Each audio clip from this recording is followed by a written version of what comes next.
Hello, this is Kemaro. So today I'd like to show you about how to implement the Firebase Firestore integration into your Android application. Very quick. So this is my application, just in very simple and naive, but this is showing the record that I have in the Firestore. So the Firestore is basically the NoSQL type. So this is like a dictionary type of the database. It's compared with a relational database, the RDS.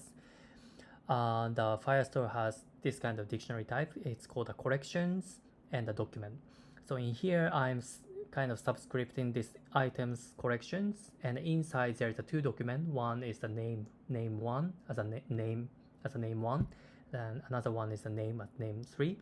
So like this.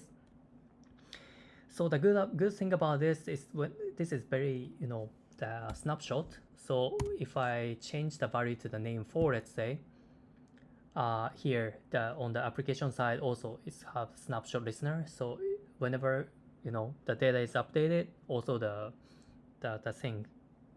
data in the application side is also updated. So let's begin. So here, by the way, the source code is always already pushed to the GitHub.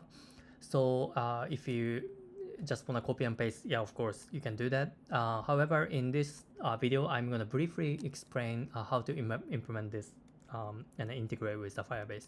So if you're super new to the Firebase, please go to the add project and then just name your project whatever and start the application.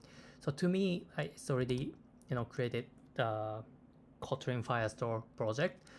So when you go there, you go to the build and choose the Firestore database, and then please enable the Firestore database. So and the collection, whatever you name, I name it as items. So this will be need to be hard coded in your application side. So please name it by yourself. And here I have very example document. So for example, this is like a to-do list, that kind of things. So to-do is has a name and a description, for example. So I have just add a document, then add all ID and a field to be name. Let's say the name, test name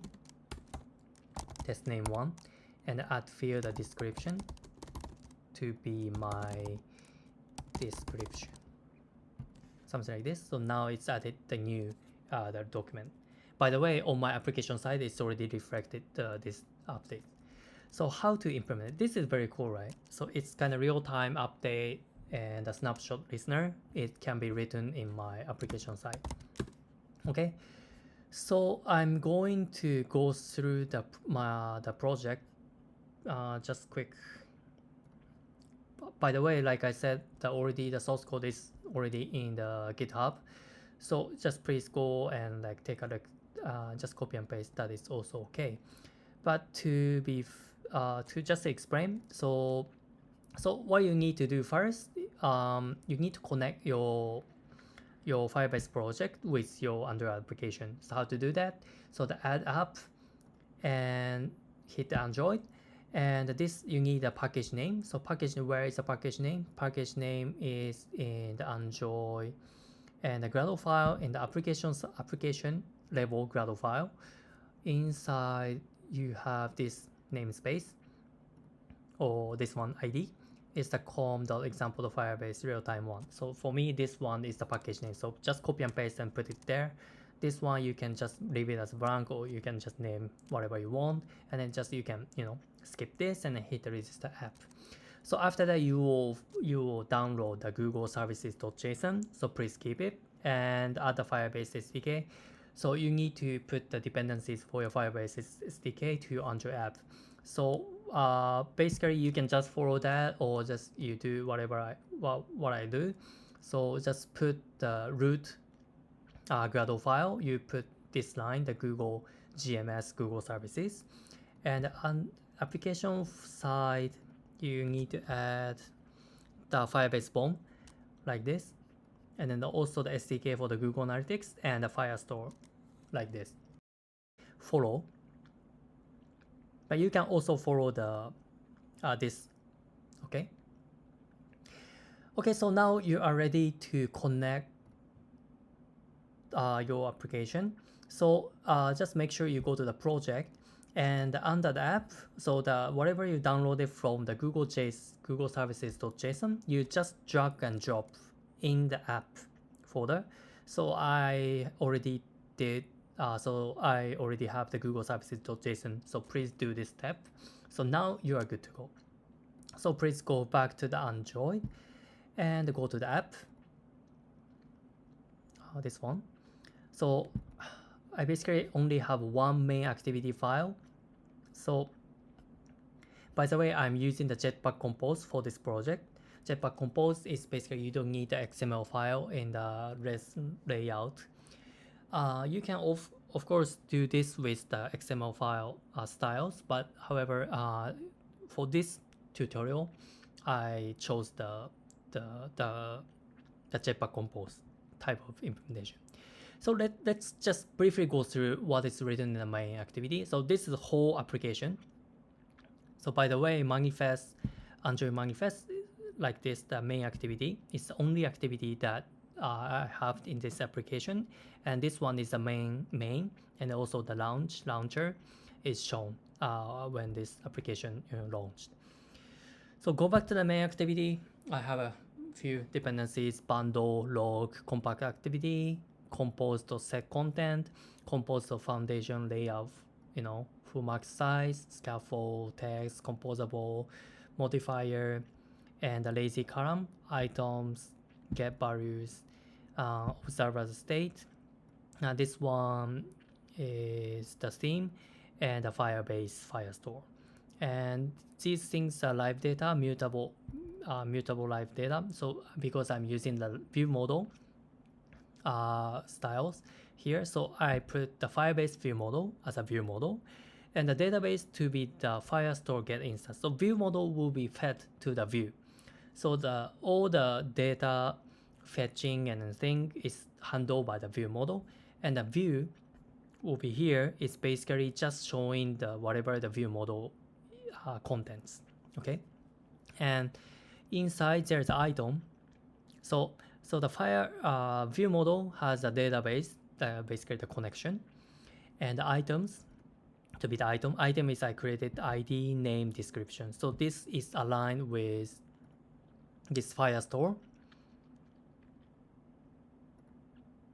Okay, so this has a name, description, then this is the ID. So please don't forget to put the ID and the name and description. So this, if you change these fields, this thing is gonna be changed as well.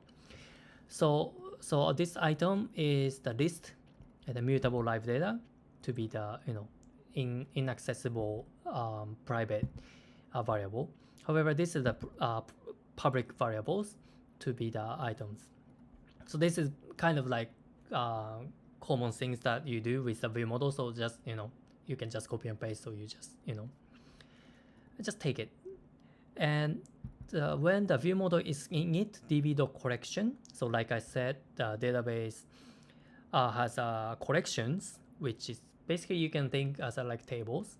And inside of the table you have a records. In this Firestore, it's called a document. So there's a lot of document inside of the collections. So I subscribe. I'm going to take a look at the items and add the snapshot listener. So whenever it's changed, or updated, or deleted, or created, it's gonna be feedback to here. So the return, if it's some error, then return, and if it's not, if the snapshot is not null, and the list to be updated, snapshot to the object. What object?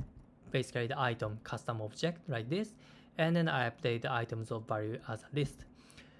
So now I'm going to the main activity, which inherit the component activity from the Android X activity, and inside on create set content and scaffold this and item list. What is item list? Is basically take the ViewModel and the item to be the observe a state, initial to be the empty list. However, whenever it's updated, the lazy column to be the show the column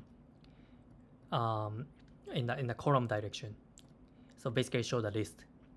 So the items, which is the items, and loop through item and just put the text. So I'm showing the item.name so that in the demo you just saw the name is just listed up. So this is basically it. So this is very basic and like very easy to implement, but this Firestore is make things so easy and very easy to implement and like very useful. So today I just in this video I just implemented like the Firestore things and a snapshot listener. So thank you for watching. In this channel I'm creating this kind of prototyping stuff, especially for Android and iOS, and sometimes web application. So if you like this video, please hit the like button, and if you have any comments and like questions, please leave it in the comment section below. So thank you for watching. See you in the next prototyping. Bye bye.